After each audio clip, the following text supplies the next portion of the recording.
All right, today we're gonna bring some LED lights. You could have an application to control them.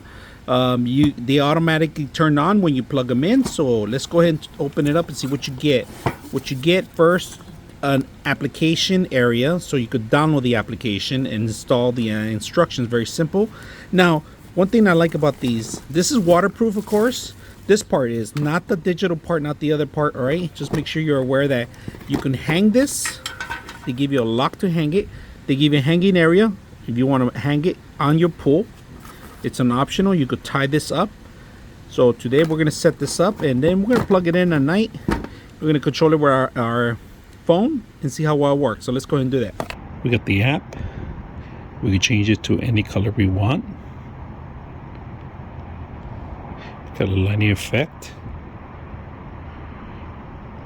Then we got music too. We're going to play music.